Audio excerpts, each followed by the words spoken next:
Yeah, good evening, sir. Sir, I think, sir, you are in mute. Am I audible now? Yes, sir. Yes, Just sir. a second. Just let me turn off that light. I guess that's creating problems. Yeah, yeah.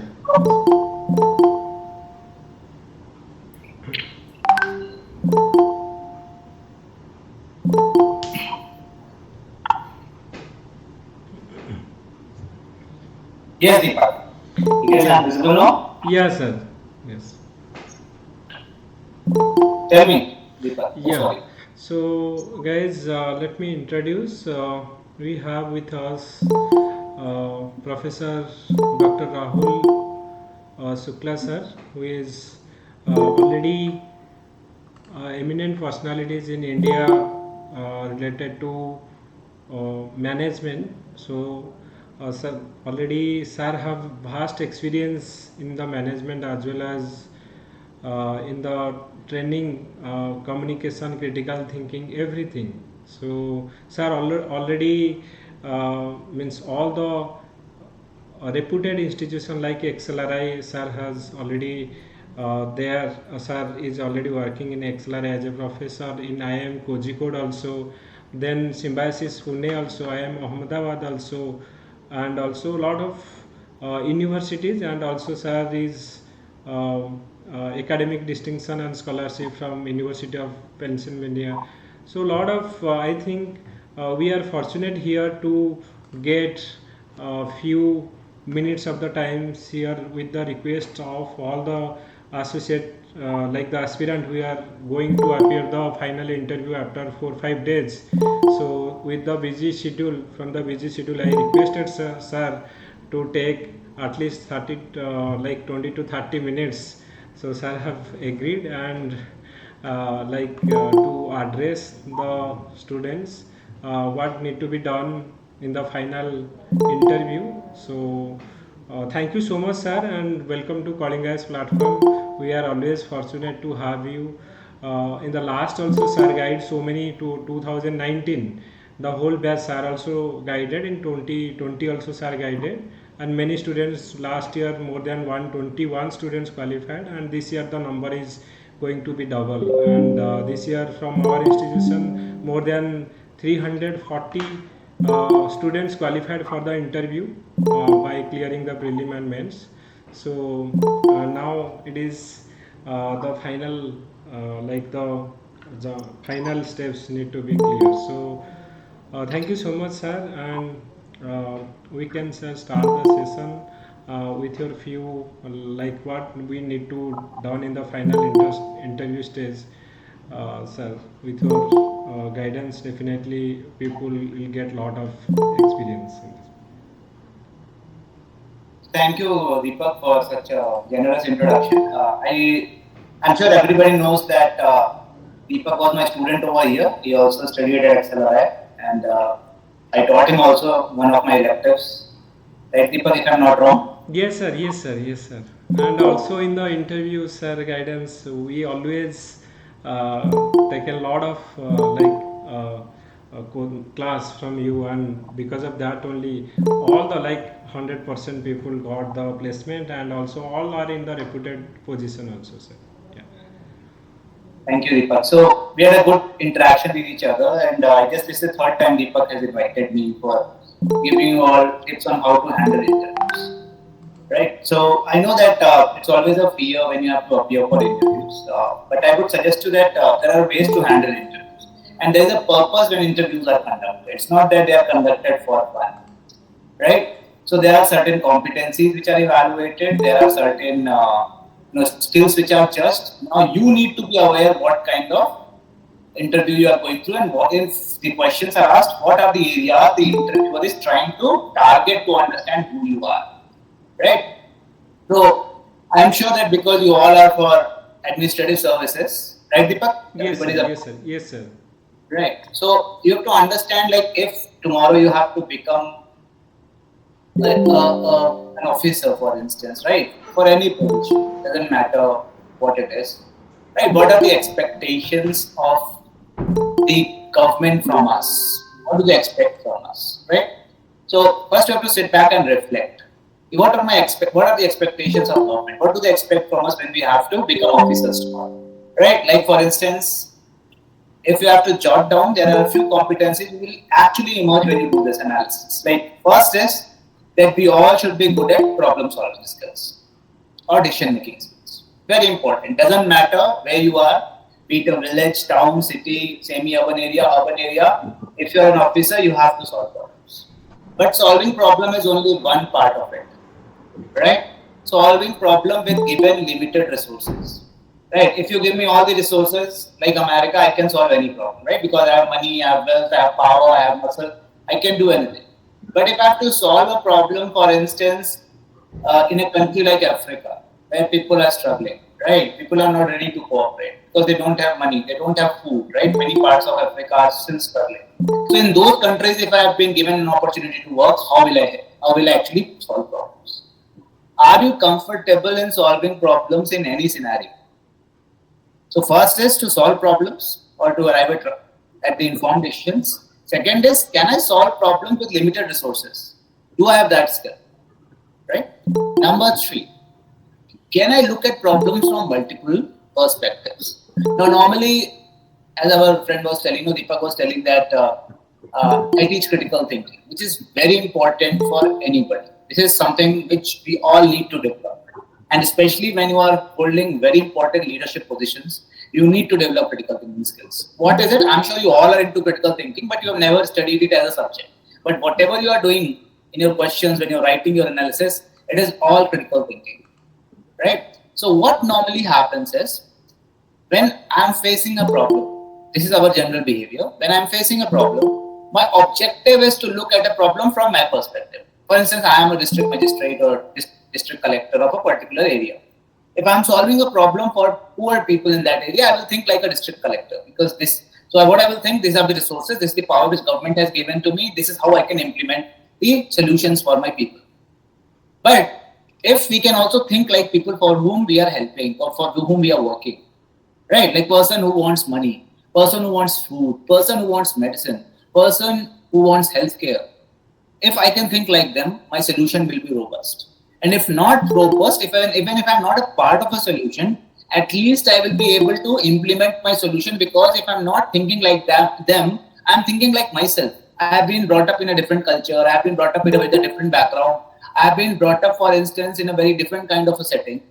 So in that case, I may not be able to understand the problems of a local person. So can I think like locals?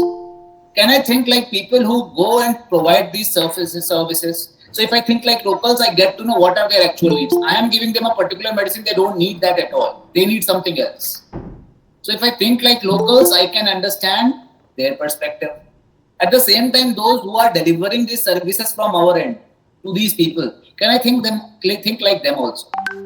Those who are, for instance, if it's a healthcare industry, right? And I have people who we want to use for serving these poor people. Can I think like them? Because they have their own issues to carry medicines from cities or semi-urban areas to these rural areas. If I'm working in a rural areas, what kind of problems they face, what kind of logistic issues they face, what kind of issues they face when they have to reach out to these local guys.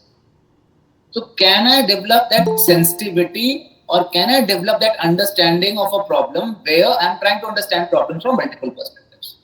That is what is called critical thinking. Not only that, I also have to creatively solve the problems of people, right? Not necessarily you need all the resources for solving problems. Sometimes you have to think out of the box. So can I think out of the box simultaneously? So that also you have to develop. Along with that, you also have to understand that there is something called fairness and integrity, which is very important for administrative services. When government is recruiting you, they want people who should live for their duty. If you show your interest in money, if you show interest in accumulating wealth, if you show interest in making your life better, before government rejects you or the panel rejects you, I would say yourself don't go for such interviews, if that is your objective, right? And I'm sure that is not your objective. You are here for a different goal, right? A different purpose. You are looking for a meaning in your life. And where do you see that meaning? That I will be able to serve better my people, If not, I'm not working in my state, different state. I want to work or serve people who are not doing well or who are not doing great. At the end of the day, I want to serve people. That is the goal of my life, not to make money or to accumulate wealth. So this is also a skill. At the same time, how fair and how strong is my integrity? That also gets tested. So your first step, logical step should be jot down what is going to get evaluated in these interviews, right? And I've already told you what gets evaluated: your decision making or problem solving skills, your critical thinking skills, where you try to understand problems creatively, your stakeholder sensitivity, where you try to understand problems from different stakeholders' perspectives, right? At the same time, your fairness and integrity. How fair you are, how honest you are, how strong is your integrity, right? So these 4 areas are very important for such interviews. Now, mostly these interviews are behavioral in nature. When you appear for the civil services exams or civil services interviews, mostly they try to examine you based on your behavior, right? Now, one thing you all have to understand, I'm sure you all have that or you have developed it. If there is any sensitive topic which you have to handle, for instance, topics related to the gender, right? Any gender, LGBTQI, women, anybody, you have to actually answer those questions with a lot of responsibility, right? But for instance, people actually become emotional on these topics. Okay, we are helping these people, or if we are actually getting to affirmative action and we are extending this or that, it may also cause problems for others. You have to understand they are very sensitive issues and you have to talk about them with a lot of responsibility. Don't say or don't speak something which may be used to judge you or evaluate you, right? Whatever is thought from the government perspective, you have to carry that perspective because that is what they want you to carry forward. So look at how this policy was formulated, right? Our founding fathers who brought these policies where they wanted affirmative action, people who are backwards, right? Or those who are in, for instance, struggling because of poverty. Those who are actually, they are scheduled in castes and tribes. If government has done that, there is always a purpose. Right? We can say it's not purpose, but there is a purpose. Try to understand what was the purpose. And with a lot of sensitivity and with a lot of respect and with a lot of responsibility, talk in a way that makes sense. So try to understand why affirmative actions are used, right? And talk about it. Women are very important these days. Very important topic, right? When we talk about women, we start competing with women. Okay, women, if they are in a workplace, we have to be equals, right? We have to compete with them. We have to fight with them. But you have to understand, you have to be sensitive in that area as well when it comes to women. I'm talking about if there's an answer or question on women, because they check your sensitivity. If there's any question on women, you have to talk about it in a way that shows that you know what women go through, right? Today you are seeing a woman competing with you, right, with you in the exam. But just go into the history of women. If not history, just check what is happening around you. Just check how many women actually are able to make it to higher studies, right? Try to understand the ratio, right? Try to understand how many women are still struggling. They have to quit their jobs because of, family pressure, because of marriages, because of lots of things in rural areas, right? So if a few are coming up and they are getting opportunities and doing well, they will set examples for those who are still struggling. So their parents will actually use that information to understand how important it is to important both men and women, and especially women, because they had a new or fresh perspective. So try to talk about sensitive issues with a lot of responsibility, with a lot of respect, and also you have to actually understand that even if there is a counterpoint in your mind, you have to keep in mind that anything you are sharing should not show that you are insensitive towards these issues, right? So that shows your stakeholder sensitivity. Finally, you also have to understand that whenever there is a question about, for instance, anything which is wrong, unethical, right, unfair, you always have to take a side which is ethical and fair. That is what is expected out of you. Whatever is going on in the world, whatever people are doing, even if it's celebrated and it's unethical, you say it is unethical. Be clear on what is ethical and what is unethical, right? Whatever is upheld by your society, whatever is upheld by your government, whatever is upheld by your culture, that is righteous, that is ethical. Whatever is not accepted by your society, your culture, your government, because your government, society, culture, they are all interconnected, that is unethical. Right? So you have to be sensitive about your value system. You have to be sensitive about your national value system. You have to be sensitive about people who live in that value system. Anything which is not correct for your people, whether they come from north, south, east, west, it's not correct, it's not correct. Be righteous. Right? There should be no bias in your responses. If there is a bias in your responses, I like people of this place, I don't like people of that place, or I have a strong liking for these people, I don't have liking for those people, it may actually play against you, because at the end of the day, they check your mental models. If you are fair, whatever you say, you will appear fair. If you are ethical, whatever you say, you will appear ethical. If you are critical thinker, whatever you say, your talks will be about evaluating or understanding things critically. So you have to actually project. But now question is, how to tell that you are like this? Because anybody can say I'm ethical. Anybody can say I'm fair-minded. Anybody can say I'm critical thinker. Anybody can say I'm a problem solver. Right? This is something which everybody can say. Now panelists, how will they understand that you are ethical? How will they understand that you are fair-minded? How will they understand that you are logical? How will they understand that you actually are a critical thinker? For that, you need to have narratives from your personal life. They are called personal narratives. So start writing down your personal narratives. Like for instance, if they say, tell me, how can you say you are an ethical person and you will never become dishonest, or you will not cheat on people or government? Right? Why should we trust you? So you tell a small little narrative from your personal life, which can make them understand that yes, you did this in the past and now also you will stick to it. Because they check consistency and they want evidence. Evidence can only come from your past life.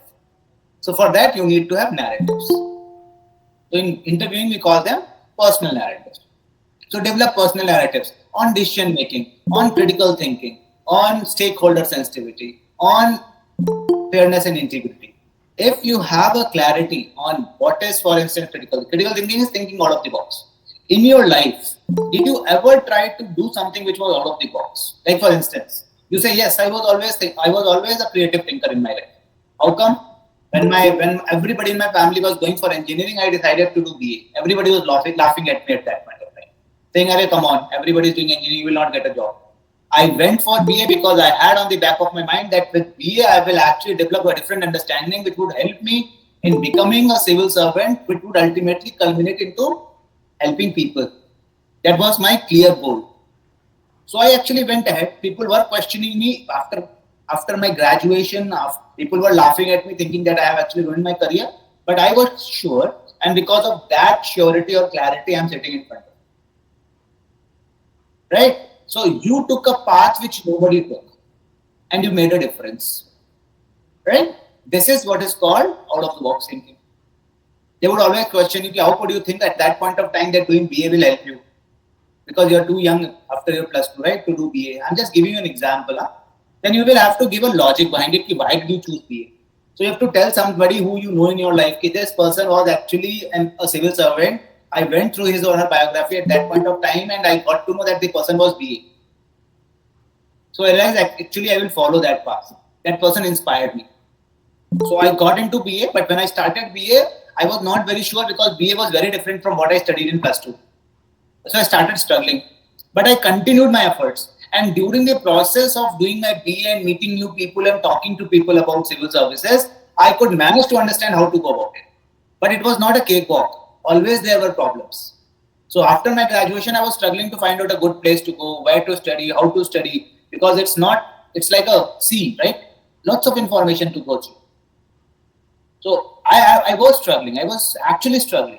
But again, I kept my mind clear that I will have to do it. Doesn't matter what comes in my way. And I kept trying and I could manage to develop my own understanding of what is civil services. And now because of that, I've been able to crack this exam and I've been able to come to this particular interview process. So you're telling everything logically. That is how you have to talk about, for instance, your competencies.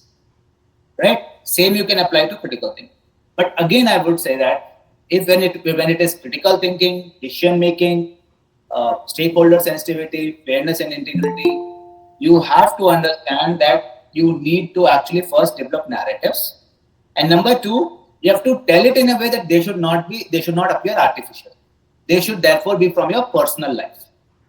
And every individual, whosoever is here with us, you all should have a cause on the back of your mind. Right? For instance, and that cause can come from your village, that come from your city life, that come from your hostel, that come from the social issues, but you should have a cause. I want to make a change in my life. Right? For instance, I want to work for kids education. Why? Because I come from a village where getting education is actually a luxury. I could get it because my parents were educated. I was lucky. It was luck, nothing else. I was not great. They gave me education, so I've been able to make it to this place. But there are lots of people in my village, they could have done equally good or maybe better than me. But because they could not get an opportunity, so they have never been able to come to this place. And they have wasted their life in villages. So when I look at those issues, I feel actually sad. And I want to do something for them. That kind of a sensitivity you will have to show. So think of what is close to your heart. Ask this question to yourself. That tomorrow, if you are given all the resources in your life, right? Money, wealth, position, reputation, you are known across the country. What would you do so that you give back to your community? If you get that answer, try to tell that answer in your interview. That this is what I want to change in my life. Because initially we have different goals, right? We want to settle ourselves, we want to make money, we want to support our families. But when all your needs are met, when all your requirements are met, then you think of a social cause. So what is that social cause which you want to actually use, or you want to support those people if you have resources? So think of it. Try to show sensitivity, right? But my suggestion would be that don't fake yourself. This is something very important. Don't try to do things or tell things which you have never done or which you have never got into. Because in CBBIs, competency-based behavioral interviews, they catch you by the consistency. They ask different questions, they probe, and by asking the same question in different ways, you will get to know whether you're lying or telling the truth. And problem is that when we are in these interviews, we lose a track of what we said in the beginning, what we are saying in the middle, and what now towards the end, what are we saying. So when you lose a track, there is a panel sitting, 3 members, 4 members, 5 members are sitting, they are watching everything you are saying. And when you are gone, they will say, this person initially said this, in the middle he was saying something else, or she was saying something else, towards the end she closed like this. So there is no consistency, this person is lying. So that is why I am saying write down your narrative. Sometimes you are actually true, you are honest. You have done those things in your life. But because you cannot put it in a consistent way, they take you as if you are lying. That also happens because they are judging you. So don't give any opportunity to those people that they judge and reject. So my suggestion would be that write down your narratives. Just small narratives of 1 paragraph. Write down and try to think about those narratives. They should be real narratives, real life issues. And then try to understand if these questions are asked, or if questions are asked around these lines, how will I put these narratives in my answers? Because we all have stories in our lives, and those stories actually are enough to tell what we are. So my suggestion would be that create those stories, right? Now from where those stories come from? Your stories can come from your personal life, right? From your family. Your stories can come from your village where you were involved. Your stories can come from your school. If you're working somewhere, you can bring stories from there. Your stories can also come from your college projects, if you have done any projects over there. Your stories can also come from your other people's lives who are connected with you, right? So try to bring those stories and weave into your discussion. They will make a difference, right? But again, I would say that when you are using critical thinking, your objective should be to tell or convey that you are a non-linear thinker. What is non-linearity? Linearity is if somebody is convicted, we believe that the person is a criminal. If the person is acquitted, we believe that the person was not a criminal. This is called linear thinking.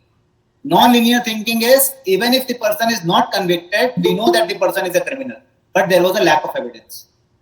Even if the person is convicted, we know that the person is innocent. But because there was no evidence to save him, he was convicted. This is called non-linear thinking. You question the straight line. That is called non-linear. So you have to show that you are a non-linear thinker. Those who challenge status quo, they are called critical thinkers. If everything is going fine, there is nothing, there is no problem, there is nothing to change, then definitely your system will collapse in some time. Because this uniformity is okay for only a short period. In the long period, what would happen? New problems will come up, new issues will pop in, and therefore the system will collapse. So learn to challenge the status quo. Right? Even if we are doing exceptionally well in our lives, country is doing exceptionally well, it is our responsibility to keep questioning. Because if we don't question, systems will not improve.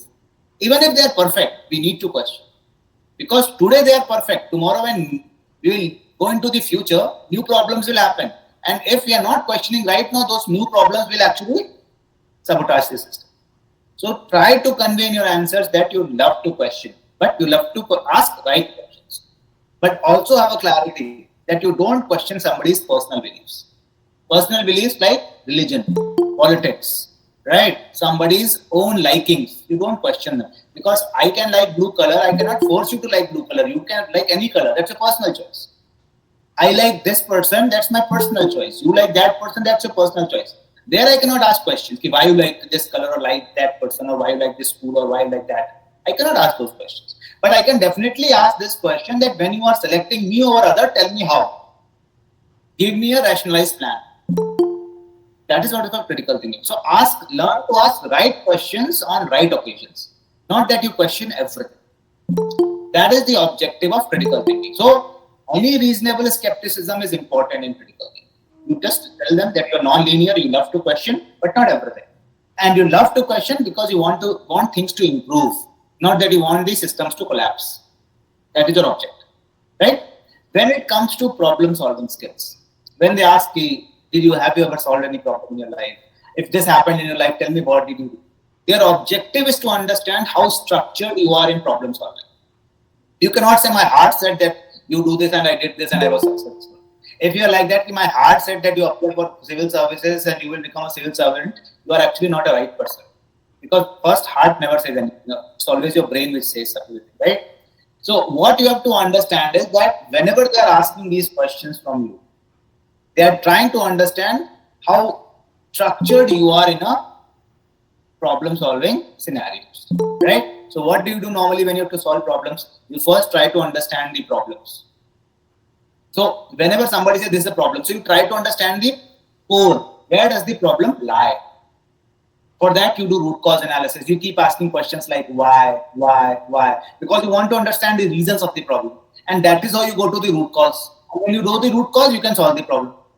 So you always say that whenever there is a problem, I go to the bottom.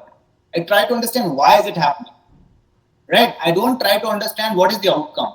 That is the objective. You say, I go to the problem's root cause. That's my first way of handling or first step of handling a problem. Once I know a root cause, I look for alternatives. What are my alternatives to solve the problem? Right? So problem, then alternatives. Once I know that I have 3 alternatives to solve the problem, which means this problem can be solved in 3 ways. But what is the best way to solve this problem? This question will pop up because if there are 3 alternatives, there are 3 ways to solve the problem. So what you do is once you have alternatives ready, you develop criteria. That is the third step. So you say that I always look for what are the parameters which I can use to solve this problem. They are called criteria. And for that, I try to understand the concerns of the decision maker. What are his or her concerns? And I put them in criteria. And then I evaluate each alternative with all the criteria. And the alternative which actually does well on all the criteria, I take that as a solution to a problem, which is called recommendation. This technique is called PACER technique, P-A-C-E-R, problem, alternatives, criteria, evaluation, and recommendation. You say, I follow a structured approach, right? There is no need to tell PACER because PACER, they will not understand also, but you always say that I love to solve problems in a very structured way. I go to the bottom of a problem, I remove symptoms from problems and focus on the core problem by not doing root cause analysis. Once I know the root cause, I develop alternatives to solve the root cause. Alternatives are many, and if we have to choose one, for that I use criteria. Criteria are the concerns. You write down all the concerns and check which alternative actually fulfills or actually helps in solving all the concerns. The one which solves all the concerns, that becomes the recommendation. And that is what I do. So it shows that you are very structured, you are very organized. You are not a random problem solver. They will love it, right? So try to show that. When it comes to stakeholder sensitivity, that is called a very important competence. That is very important to understand if you can think like others. So try to tell in your stories that you are a person, you always like to look at problems from different perspectives. If I'm a boss, I also want to look at the same problem as an employee. If I want to fire an employee, I should think like, if I'm getting fired, how will I think? And if I think like that, I can understand the pain that particular person will go through. So I try to use perspectives, not only mine. I use other people's perspectives also to understand if I am implementing any policy, how is it going to impact every stakeholder. I keep doing it. So try to tell that. This is called stakeholder sensitivity. And when it comes to fairness and integrity, always try to convey that you never compromise with your values. And for that, try to write down your values. What are my values in my life? I say I am honest. Why should I trust that you are an honest person? So you have to tell that my father was an honest person. He was a truck driver. He was a farmer. He was this. But he never compromised with his honesty. He had options to make money, but he never went into that. Because for him, the job was important, not money. And that is how we are brought up. So that value I have got from my father. My mother was always very caring. She always supported families. Even if we were poor, living in an extended family, my mother, if there was money, it was actually shared with everybody. And that I have learned from my mother, how to stay united, how to care others. So when you know your value system, you know that what is ethical and what is unethical.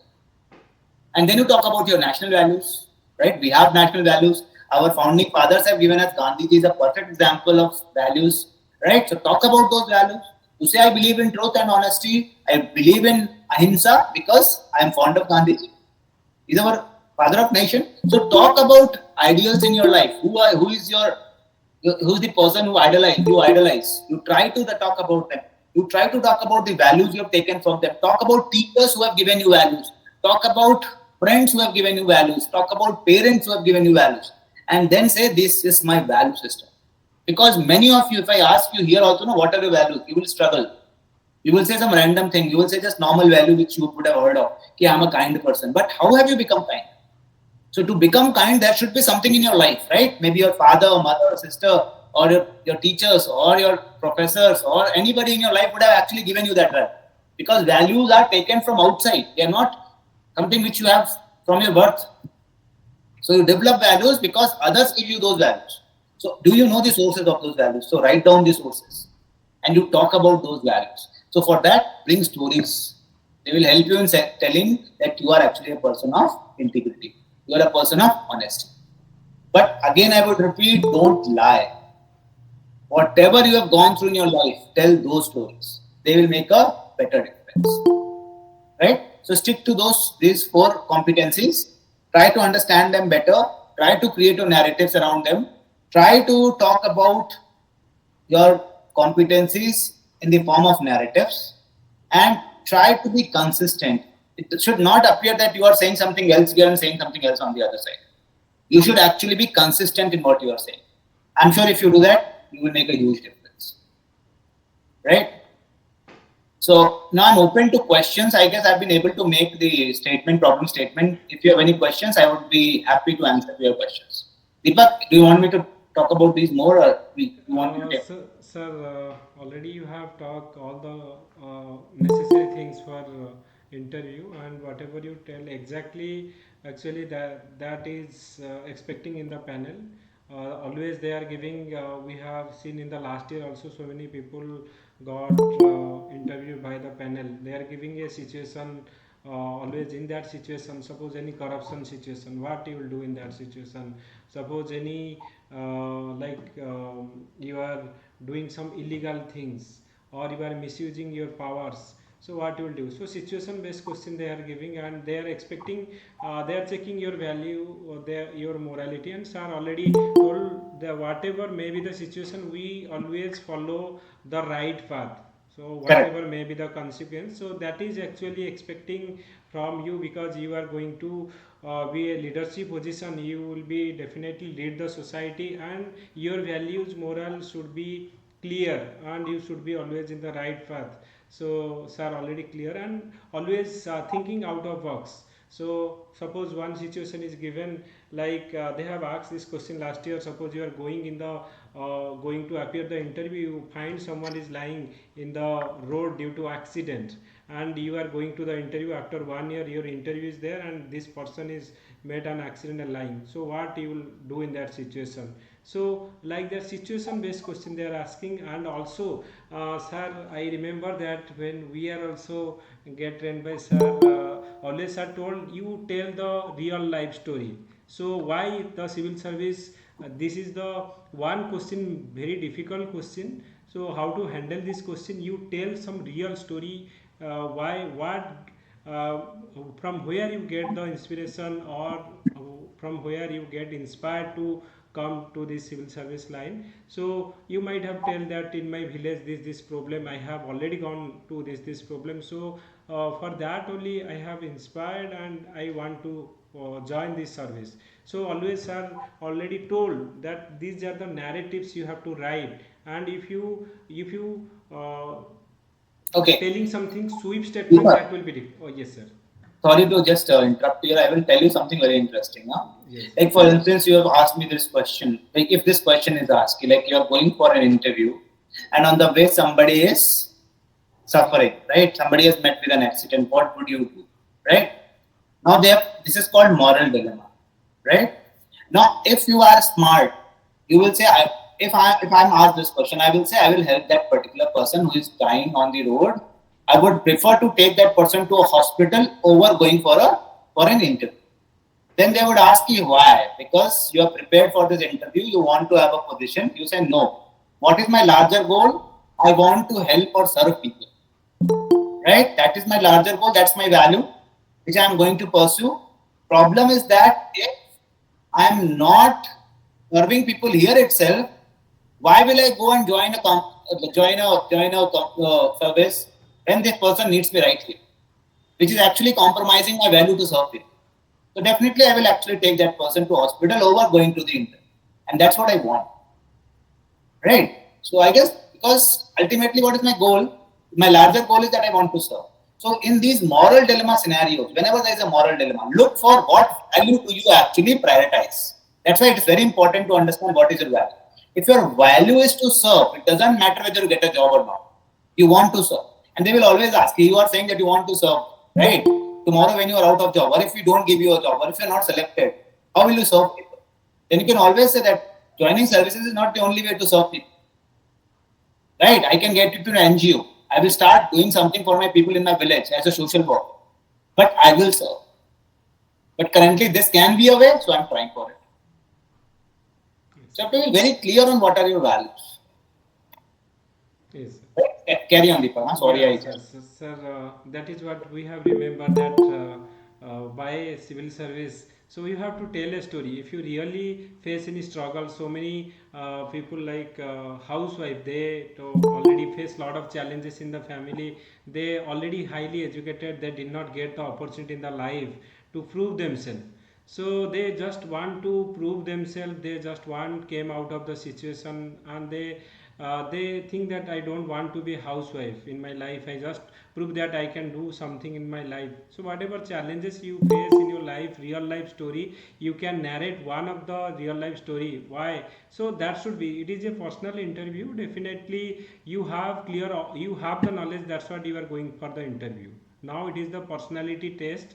They will test your personality. So that is what sir already told. So give some example or personal narratives, real life story, which make them understand, or they will believe that really this person is genuine, and really he's serious about his life and try to bring something in the bring changes in the society. So that is like that is the we are told, always told, whether you will select or not, that will be decided the first 1 minute. So first 1 minute of your interview is very very important, and that will decide the rest of your interview.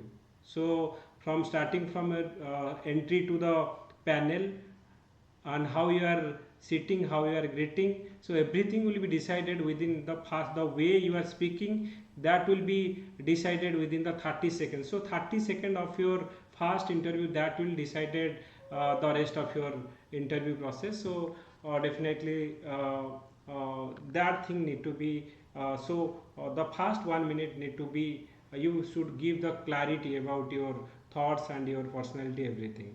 So sir, any suggestion how to for the introduction, or how we should proceed with the interview? So in that front, if you give some tips, that will See, be helpful. if you want to know the etiquette, yeah, if you're talking of etiquette part, Yes right? sir, If you yes sir. want to know the etiquette, right?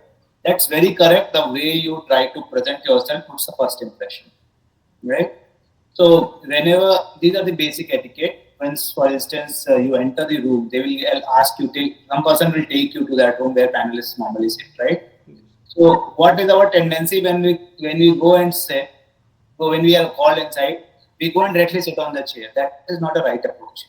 Whenever you go inside the room and panelists are sitting there, always ask, "Can I sit, sir?" Right? May I take my seat, sir? You always, or may I take this? May I sit? You have to ask this question. They will definitely say yes, and they say yes, yes. Why not? But your basic etiquette should be to ask before you sit, right? Once you sit, you have to keep in mind that you have to be actually your shoulders should be squared, right? Back straight. Your feet should be flat on the floor. If you keep your feet flat on the floor, your posture improves. If you cross your feet on the floor, your posture will actually become bad. So keep your feet flat on the floor, right? And there is always a table in front of you, right? My suggestion is don't keep your hands on the table. It looks very ugly, right? So when there is an armchair where arms, keep your chair on the arm and then keep your fingers in a steeple position like this. I cannot show you right now, but it should be like this, right? When you are sitting, it should be like this, right? That's the best posture, and back straight, shoulders squared, so that because your body language speaks before you speak. There is this scholar, his name is Albert Mehrabian. He very clearly says that your body speaks before you speak, right? And out of 100% communication, 93% of your communication is non-verbal. Only 7% is verbal, right? So in that case, you have to understand that whenever you are sitting there, back straight, shoulders squared, and you always try to look into the eyes when you talk to these people. Don't shy away, because that shows you're not confident, right? Another thing which you have to understand is when you disagree with the panelists, right? Or when you want to say no to the panelists, never say I disagree with you or I think it is different. Don't do that. Always put it in a smart way, saying I understand your point. But there is also another counter narrative, which is like this. Never reject them. Try to help them understand that what they are thinking is also a way to think, but there is another way of thinking. And always put it in the form of a kind of a polite way of saying no. Not that you are very rigid. Because they check your behavior also. Sometimes they will corner you. Sometimes they will question you. Right? They will actually completely corner you by asking some very difficult questions. Or they will not listen to you. They will just keep asking the same question again and again. In that case, you don't have to lose your control or lose your confidence. You just say at the end, if they are asking the same question, you always say, okay, sir, this is what I think. Beyond this, I cannot answer. Right? Because that is what they want to test. That is this person who gives up, or is this person who sticks to what he knows or she knows, but says that this is my limit. And that's what we are in life, right? If you're a confident person and you know something, you know, this is what I know. You are talking about something which I might not know. I don't know, so I cannot comment on that. But what I know, I know. So you have to give that kind of an attitude. And that can only happen. But stay polite. Stay very polite. Okay, so we'll take 2 3 questions. Just raise your hands. I will just tell one by one. Okay. Bikram, you can make your point. Bikram. Thank you so much, sir, for your golden words. Sir, my question is like if the panel will ask, like how will you prove yourself as you are a moral and ethical person? Like everybody having some life experiences, but like the thing is that everybody is doing their work. But how can I prove somebody is like he's ethical and moral person? Come again, come again. How can you prove that? Suppose the panel will ask like how can you prove yourself that you are a moral or ethical person? You are a moral and ethical person. How can you Correct. prove yourself? Correct. So I guess I tried to answer this question when I started this. You need to tell a story from your life, right? A narrative. We call it narrative. That when I was working here or when I was studying here, when I was doing this, I was given this choice. I didn't take it even when I knew that it was an easy way to do things. I went for the other way. Even I knew that it was difficult and it would create problems. So I guess when I chose that, at that time people found me, idiotic, but that was because of my value system. And that is why I believe I'm an ethical person. Right? So any evidence from your personal life, if you put that and then bring in your values, you can actually answer this question of whether you're ethical or unethical. Sir, how can I explain like my weakness as a strength? So any example, any real time example? This is something very good you have asked. I wanted to talk about it, but I missed out. My suggestion would be don't discuss your strengths as weaknesses or don't discuss your weaknesses as strength. This is a bad way of handling this question. I cannot say I'm workaholic. Workaholic means you are very much engrossed in work, right? So I work so much that I forget about time. Actually, you are, when I have to evaluate you, I will say you are actually a very indisciplined person, right? So never put your weaknesses as strengths or strengths as weaknesses. Don't do that thing. People do that and they get caught. Whatever your weakness is, put that as a weakness. But again, I would tell you something very important. If you have a behavioral weakness, don't discuss it. Like for instance, if you have anger issues, right? Don't tell that that's my weakness. I have anger issues. So, I create problems for others. Then definitely you're not a right person for these positions. But any weakness which is skill-based, you have to talk about skill-based weaknesses. What are skill-based weaknesses? For instance, what is my weakness? I am very good at understanding, but when it comes to, for instance, using statistical tools to understand problems, I struggle because I was never a student of mathematics, right? Or I never studied statistics. So I will have to take help of people who are good at statistics, but I can understand a problem and I can actually also give nuances of how to evaluate that problem. So that is my weakness, that there I struggle. So that's okay. If you have not studied statistics, there is no need to be good at statistics. For that, there are people who are going to help. So talk about skill-based weaknesses. Don't talk about behavioral weaknesses, but don't try to tell your strengths and weakness. Okay, I'm workaholic, I'm a perfectionist, I cannot say no. Actually, then you are a problem person. Right. Yeah. Devangana, can you make your point? Thank you so much, sir. Thank you, sir. Sir, actually, it is our gratitude on behalf of all the students because it is an opportunity for to have a very nice interaction. I just went through your details through Google when sir told me ki you are going to take our session. So then, sir, actually, I have a line of questions, but when I put my questions on priority basis, may I ask for 2 or 3 questions? My first question is that. You have a great experience over the UPSC students particularly, but now we all are preparing for OPSC. So, sir, is there any differences between taking interviews UPSC and OPSC standard, means BCS and our UPSC, sir? So my suggestion would be that when you are appearing for OPSC, in that case, you have to be very well aware of local issues. Okay, sir. You have to be thorough with them.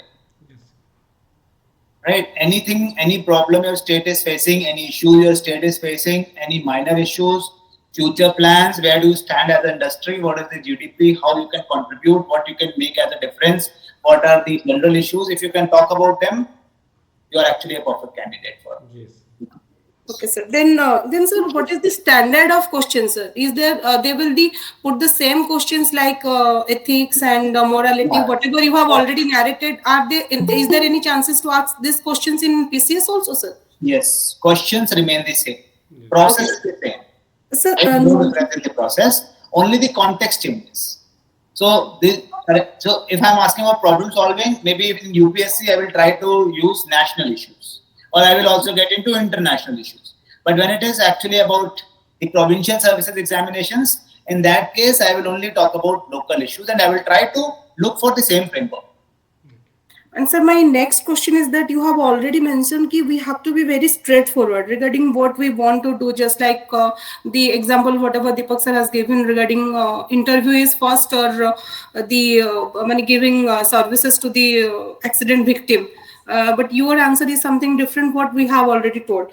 But now my question is that, sir, if we will very strong, straightforward over our answers, is there any chance of negative marking, sir? If the panel will not accept or not agree with us. See, panelists, see, one thing you all have to understand, when they ask such questions, there is no right or wrong answer. Yes. Okay, sir. Okay? There is always an answer. It's not a right. So there will be a weak answer, there will be a strong answer. If you are clear and you know why you are doing it, your answer is strong. When you are not clear, or you are giving an answer which is actually a roundabout way of coming to a solution, you are actually giving a weak answer. So there is nothing like, see, I go to take my interview and don't pay attention to this person who is dying on the road is also a solution. I am picking that person, taking that person to the hospital and leaving my interview, that is also a solution. So both are solutions to the same problem, right? Both answers are okay. Some people will prefer to leave. Lots of people, when you might have seen when accidents happen, they keep going to their offices in the morning. They don't give attention. If you go to Delhi or Bombay, you will see that metro guys, they see those accidents every day, so they don't care. They keep driving, right? But then there are some people who will actually get down and they will actually take the person in the corner, give him or her food. They would do everything. Now, both the answers are correct, right? Both the answers are based on your value system. If from your very childhood it has been told that don't care about your benefits, like look for or extend your help to people who need your help. In that case, you will actually go and help that person. If your value system says it doesn't matter, people keep dying, people keep meeting with accidents, you go and do your work, then you will go and do your work. But if you go and do your work and you don't care about, sensitive about people, you're not a right person for government administrative services. So my last question is that there are many students, those who are started for preparation very early age, and as already Deepak sir told it, some candidates are there, those who are started very late age. As you have already explained, we didn't get any chance to appear the exam or whatever. In that case, what is your suggestion and how we will present ourselves when they start? They will say, because we are already in services. Okay. And the age is very latest, and when they will put some questions like this, then what we should answer, sir? Devagan, we'll discuss this question. Actually, this is related to more. We'll discuss related to the interview. This is the question related to preparation. So we'll do it separately, but interview related question. Okay, last question. This is the last question we am taking. Okay, Anil, you can make your point. Make it very short because we are running out of time.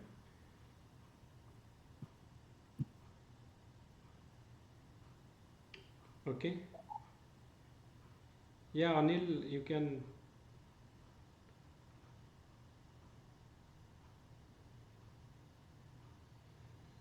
Okay. So, Prabhu. Sir. Yes, sir. Thank you, sir, for giving us such valuable time. Sir, I have one question. Yes, sir, sometimes we know the answers, but we are unable to consolidate the answer at the right time. Sir, in this scenario, what should you do, sir? And sir, my second question is, sometimes the panelists ask some questions, whether we choose the ethical way, whether we choose the lawful way. And they want us to choose the lawful way because there is a talk about the UPSC panelists. They want us, we are the future administrator, and they want us to be lawful always. So, sir, what should be our preference? We should be ethical or we should be lawful, sir? First question I could not catch up. What was the first question? Ethical, legal, I can understand. What was the first question was, sir? The first question was, sometimes we know the answer, but we are unable to consolidate the answer at the current scenario, at the then scenario, rightly, then what should be our answer, sir? See, I will say that this might not Suppose we be. fail to consolidate, sir. See, I would say that if you are sitting for in such an important interview, you should not fail the concept. Right? You have to concentrate. There's a technique called taking mental notes. I don't know if you have been taught that technique. Teach that in my MCN sessions here. Mental notes is when somebody is saying something, keep thinking of how that person's data is flowing. So you try to cluster information. That initially this person talked about this, then he talked about this, or then she talked about this. So in your brain itself, you create a pattern. These three things he tried to talk about, four things he tried to talk about. So sometimes you visualize, sometimes you cluster in your mind what has been said in small themes. That's called taking mental notes. So when somebody is saying something, you have to do that. Like for instance, I have talked about lots of things. While I was talking about these lots of things in the interview, I created a mental note. I can actually summarize everything we have done from 8 p.m. to 9 p.m. Right? So do that. Make it a part that whenever you are listening to somebody or something, try to take mental notes. Right? Like how to keep that information in your mind by putting that information, converting that information into themes. Right? So if you forget, you lose. There is no alternative to this. Right? So you have to focus. Okay. Number two, when you said Thank you, sir. when you Number two. number two, you said that question about legal or ethics, right? Now, if something is legal and is unethical, right? I would request you that you stay with what is ethical, right? Mostly ethical controls legality. Ethicality controls legality, but legality doesn't control ethicality. I will tell you why you should actually control. So whenever they say what you have to choose, will you choose ethics or legality? You always say I choose ethics because I have more control over ethics because that is directly connected with my value system. But at the end of the day, you live in a society, you live in a country, you live in a nation, and you have to go by the rules. So you also have to live by the legality. But I will always prioritize ethics over legality. Okay. So thank you so much, sir. Thank you, sir. Thank you. Thank you so much, sir, for this beautiful session within very short span of time. You have we have requested you, and you have accepted our request.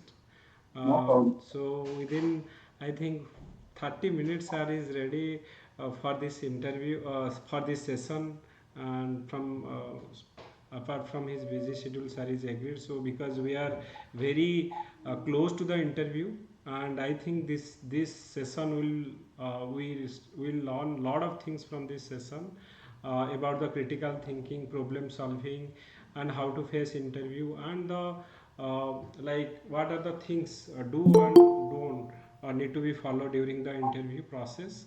On behalf of all the aspirants who are going to appear the interview, and from the entire Kalinga IAS family, I am always grateful to you, sir.